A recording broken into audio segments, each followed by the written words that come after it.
I'm going to put it to you that Yeshua drank the cup of the adulterous wife and he took on her punishment. We read in Galatians 3, Messiah has redeemed us from the curse of the Torah, having become a curse for us. For it is written, cursed is everyone who hangs on a tree. And indeed, we read in Matthew 7, they wagged by, reviled him, wagging their heads. So, we are the unfaithful wife, the idolaters, the ones who've committed this terrible act. And Yeshua has accepted the cup of bitter waters in our place. Instead of us becoming a curse, he did.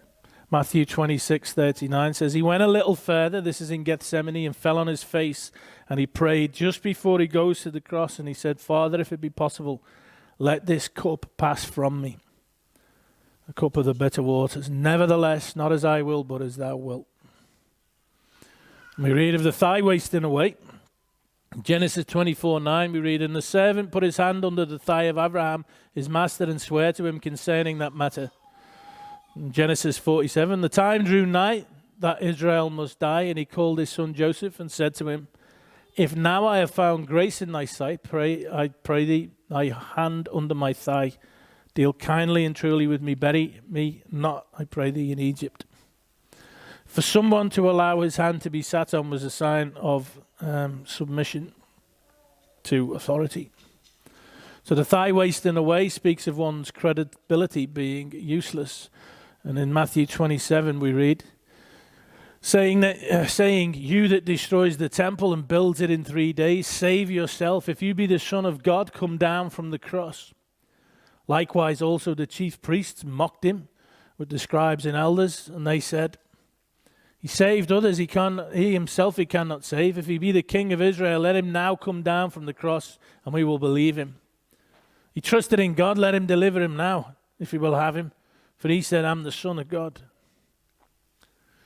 In Isaiah 50, we read of Yeshua. I gave my back to the smiters and my cheeks to them that plucked off the hair.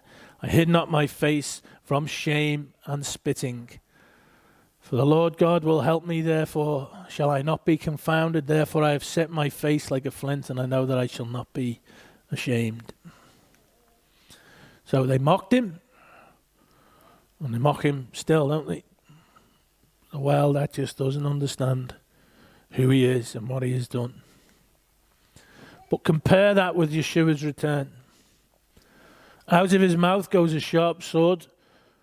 With it he should smite the nations, and he shall rule them with a rod of iron. He treads the winepress of the fierceness and wrath of Almighty God.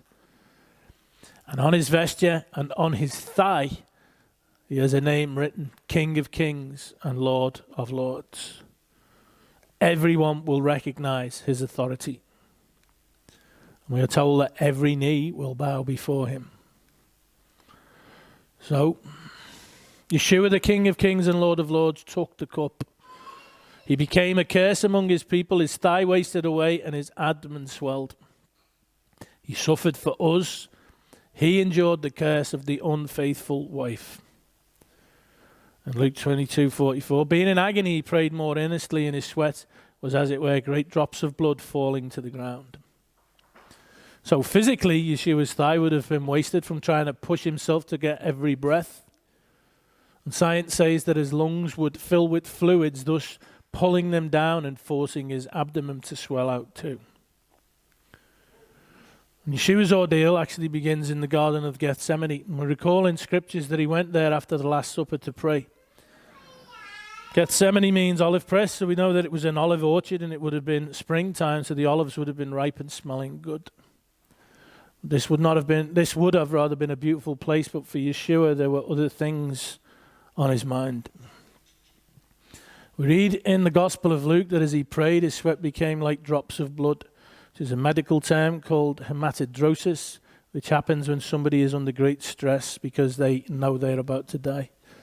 Because of this stress and anxiety, tiny blood vessels around the sweat glands burst and mix with the sweat. This is then brought to the surface with the sweat appearing and being droplets of blood. And it leaves the skin extremely sensitive. Minor pressure on the skin could result in excruciating pain. Those suffering from hematidrosis often scream in agony at the slightest touch because their skin is so sensitive. Late in the night, Judas comes with a mob to arrest Yeshua.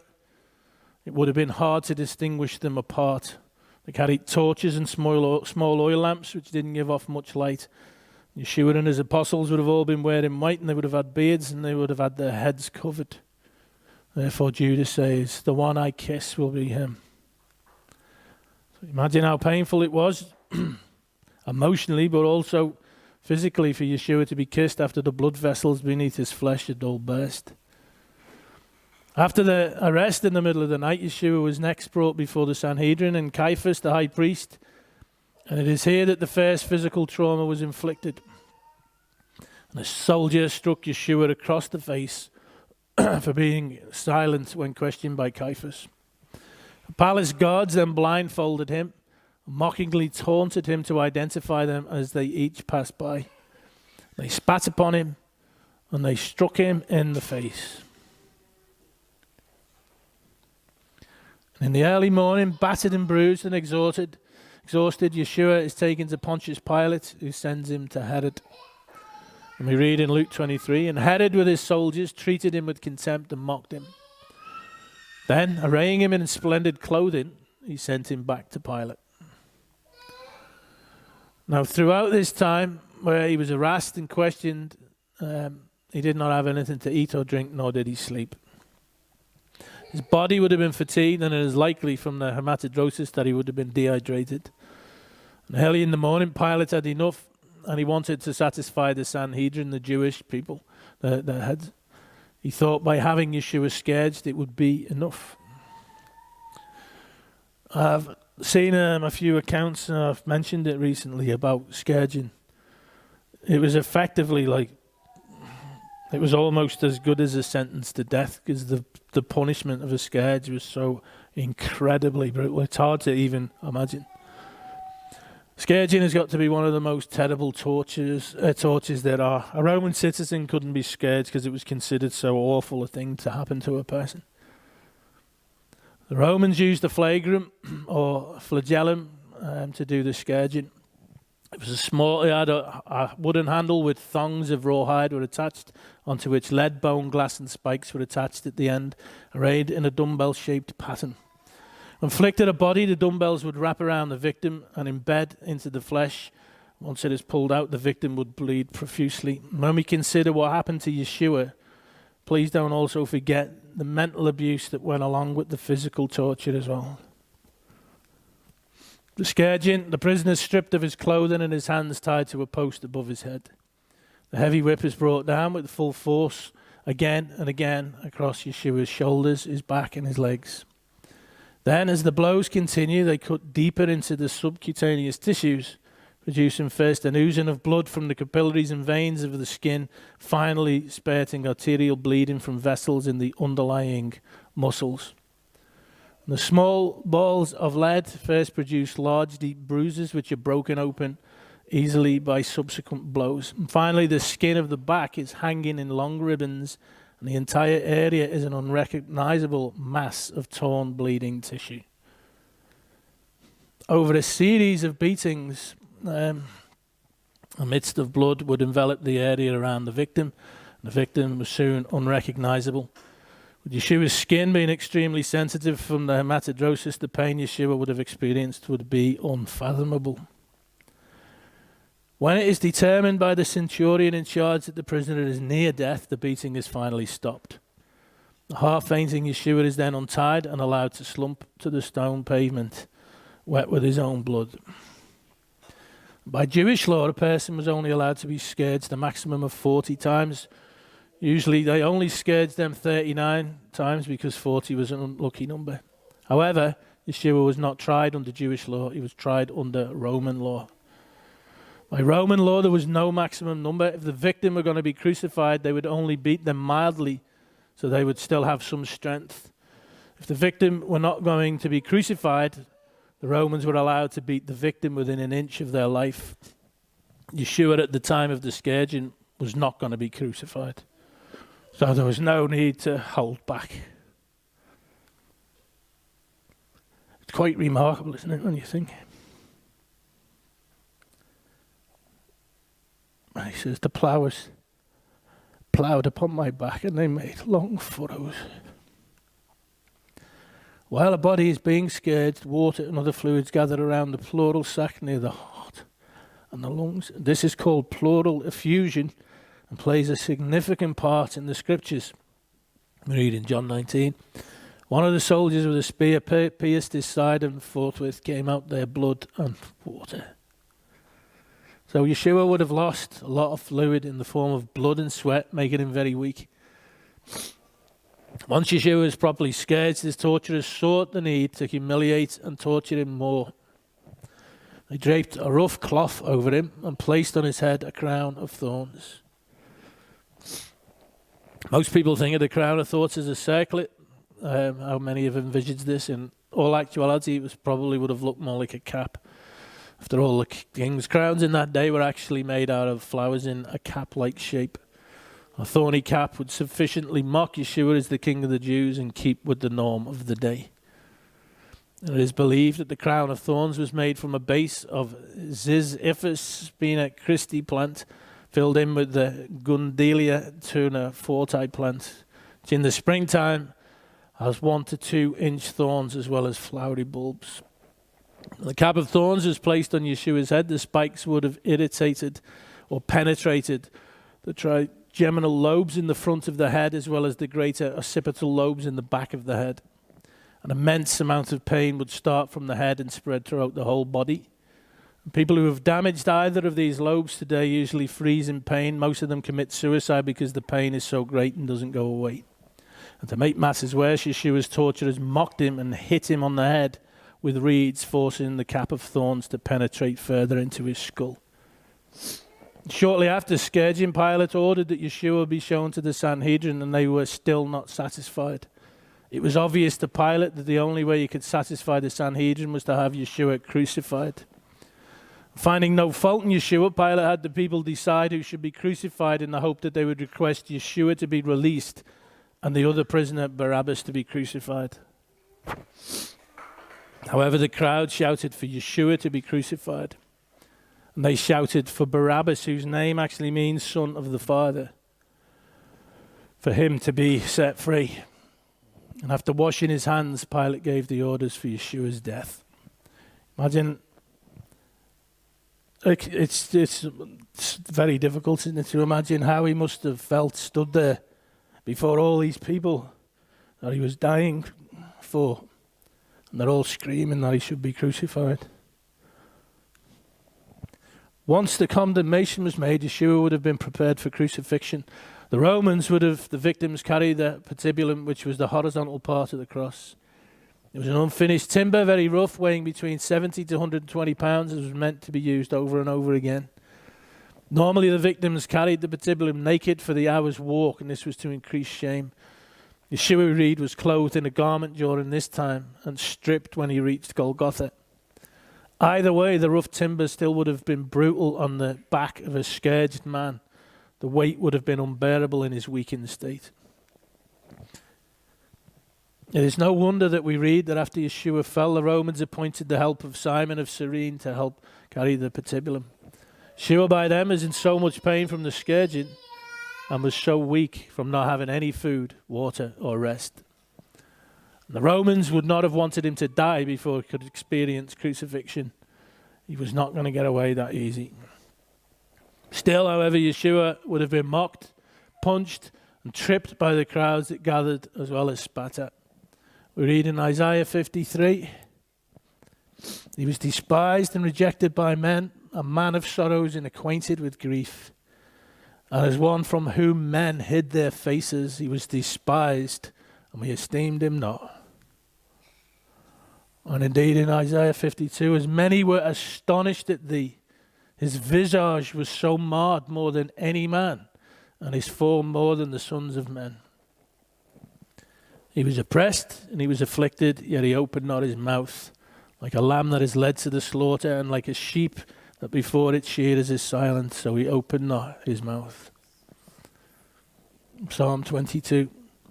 All who see me mock me. They make mouths at me and they wag their heads. He trusts in Yehovah, let him deliver him. Let him rescue him, for he delights in him. And there was still no relief in sight when the victims made it to Golgotha, known as the place of the skull. When Yeshua reached the place where the stipes was, the vertical part of the cross, rough timber for several uses, we read that he was stripped. The best example I've ever heard to imagine the sort of pain that would have been for him to endure is to think of a time you've had a Band-Aid on and it is ripped off by you or someone else. Imagine those Band-Aids all over your body ripped off at the same time and multiply that pain by 100. The soldiers were not merciful. All of his wounds from scourging would have been reopened. Any bleeding that had been clotted would have resumed. And then after this, he was stripped. Yeshua would have been laid down on the patibulum, whereupon 7-inch nails were driven through his wrists, not his hands, his wrists. The palm could not support the weight of the body. However, if a nail were driven through the wrist in a place called the space of desktop, the 3 wrist bones located there would have moved aside, creating a hole for the nail to go through. The wrist would also be able to support the weight of the body. Biblical Greek, the word yad, is the same for wrist and hand. That is why on our Bibles the word hand is used, and the art usually depicts the nails in Yeshua's palms. When the nails were driven through the wrist, the pain of the victim would have been almost unfathomable. The nail would have irritated or ruptured the median nerve, causing what is called causalgia, which causes a lightning-sharp pain that spreads throughout the entire body. Patients today who suffer from this and in so much pain, not even morphine can help relieve it. Also, when the median nerve is damaged, as discovered by Dr. Pierre Barbet in 1932, there is a sudden and permanent reflex of the thumb snapping inward to the palm, which is similar to trigger finger. And from this point forward, the victim would have no use of his thumbs. And after Yeshua was nailed through the wrist, he would have been hoisted up on the stipes and a nail would have been driven through his feet. This would have caused rupture or irritation to the plantar nerves, which would have the same type of pain that is associated with that and the median nerve in the wrists. All the feet could be fixed onto the sides of the stipes or a wooden footrest. They usually were nailed directly to the front of the stipes. To accomplish this, flexion of the knees may have been quite prominent and the bent legs may have been rotated laterally. The left foot was pressed back against the right foot with both feet extended, toes down. A 7 to 9 inch nail was driven through the arch of each between the second and third metatarsal bones. The knees would usually be flexed 45 degrees. In this position, the nail would sever the dorsal pedal artery of the foot, but the resultant bleeding would be insufficient to cause death. It is important to note that while Yeshua was on the cross, he would have been completely naked. This was intentioned to bring about a great amount of shame and humility, to show that the victim is helpless and is nothing, as well as to show the power of the Romans. In Hebrews 12 we read, "Looking unto Yeshua, the author and finisher of our faith, who for the joy that was set before him endured the cross, despising the shame, and is set down at the right hand of the throne of God." Shame stripped away every earthly support that Yeshua had. His friends gave way in shame and abandonment. His reputation gave way in shame and mockery. His decency in shame and nakedness. His comfort in shaming torture. His glorious dignity gave way to the utterly undignified, degrading reflexes of grunting and groaning and screeching.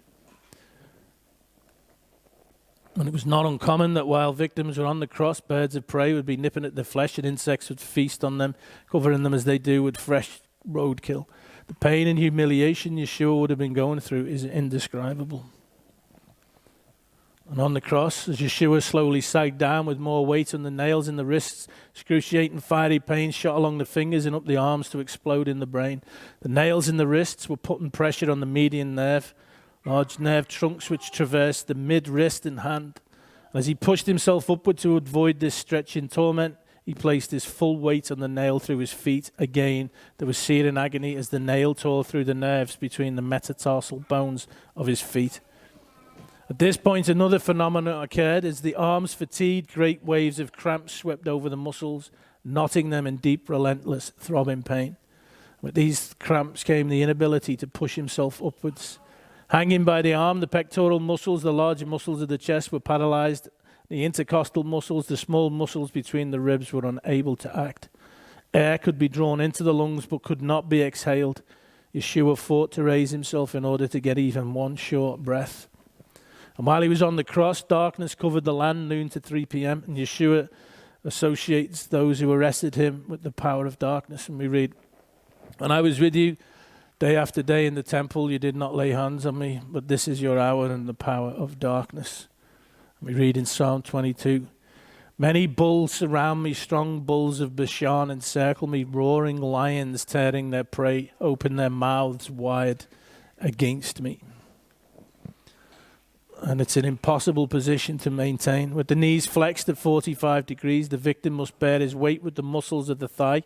However, this is an almost impossible task. Try to stand with your knees flexed at 45 degrees for 5 minutes. The strength of the legs gives out. The weight of the body must now be borne by the arms and shoulders. The result is that within a few minutes of being placed on the cross, the shoulders will become dislocated. Minutes later, the elbows and wrists become dislocated.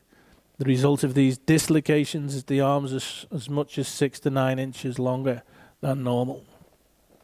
With the arms dislocated, considerable body weight is transferred to the chest, causing the rib cage to be elevated in a state of perpetual inhalation. Consequently, in order to exhale, the victim must push down on his feet to allow the rib muscles to relax. The problem is the victim cannot push very long because the legs are extremely fatigued. As time goes on, the victim is less and less able to bear weight on the legs, causing further dislocation of the arms and further rising of the chest wall, making breathing more and more difficult. There's not a single thing of this that is not absolute agony, is it? "I am poured out like water, all my bones are out of joint," talking about this dislocation. "My heart is like wax, is melted within my breast." The result of this process is a series of catastrophic physiological effects. Because the victim cannot maintain adequate ventilation of the lungs, the blood oxygen level begins to diminish and the blood carbon dioxide level begins to rise. This process sets up a vicious cycle of increasing oxygen demand which cannot be met, followed by an ever-increasing heart rate. The rising carbon dioxide level stimulates the heart to beat faster in order to increase the delivery of oxygen and the removal of carbon dioxide. Due to the shallow breathing, the victim's lungs begin to collapse in small areas, causing hypoxia and hypercapnia. Respiratory acidosis with lack of compensation by the kidneys due to the loss of blood from the numerous beatings resulted in an increased strain on the heart, which beats faster to compensate. After several hours, the heart begins to fail, the lungs collapse and fill up with fluid, which further increases oxygen delivery to the tissues. The blood loss and hyperventilation combines to cause severe hydration. For a period of several hours, the combination of collapsing lungs, a failing heart, dehydration, and the inability to get adequate oxygen supplies to the tissues cause the eventual death of the victim. "My heart is like wax, it is melted in the midst of my bowels." Spasmodically, Yeshua was able to push himself upward to exhale and bring in life-giving oxygen. It was undoubtedly during these periods that he uttered the 7 short sentences that are recorded. And he suffered hours of limitless pain, cycles of twisting, joint-rending cramps, intermittent partial asphyxiation, and searing pain as tissue was torn from his lacerated back from his movement up and down against the rough timbers of the cross.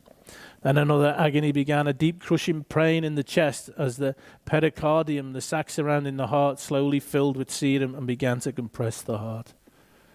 In Luke 23, Yeshua said, I've gone through all this. "Father, forgive them, for they do not know what they do." And they cast lots to divide his garments. And the people stood by watching.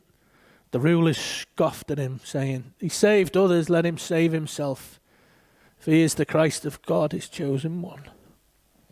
The soldiers also mocked him, coming up and offering him sour wine, and saying, "If you're the king of the Jews, save yourself." There was also an inscription over him saying, "This is the king of the Jews." Psalm 22 says, "My strength is dried up like a potsherd." Talking of this great dehydration, and my tongue sticks to my jaws. You lay me in the dust of death. While Yeshua was on the cross, his body would have been going through a variety of states. Stomach would have stopped functioning altogether, possibly causing the stomach acids to drain into the intestines. Heart beating faster and faster. His lips would begin to protrude from his mouth. His mouth would become so dry, his tongue would dry out and cleave to the roof of his mouth. This would all cause him to have an extreme thirst, which is noted by the scripture when he said, I thirst. Not be enough blood going to all his muscles, even though the heart was beating ever faster. All of his systems would have begun to shut down. Lose control of his bowels, causing further humiliation. Sweat, high in urea due to the beating he's endured, would have covered his body as well as his blood. His legs would have been unbelievably swollen. His blood pressure would be extremely low. He would be breathing very heavily. So finally, his heart would stop. It's theorized that Yeshua either died by suffocation or by 3 types of shock. Hypovolemic shock, which is the loss of blood and fluids. Traumatic shock caused by all of the injuries he had endured, and cardiogenic shock, which is when the heart fails as a pump due to previously mentioned types of shock. And he went through all that for you. It's quite remarkable, isn't it? And I focus on it today. It's not what I want to focus on when I think of Yeshua all the time, because I think of him as the King of Glory. But to be reminded of all that he went through for us, I think is a good thing. Especially for all those who might want to grumble and might want to complain and might be considering running after other gods or running back to Egypt and all that rubbish. And I consider the great love that my King has for me and what he did for me. There's nothing that measures against it. So ask yourself, will you serve him in sincerity and in faithfulness?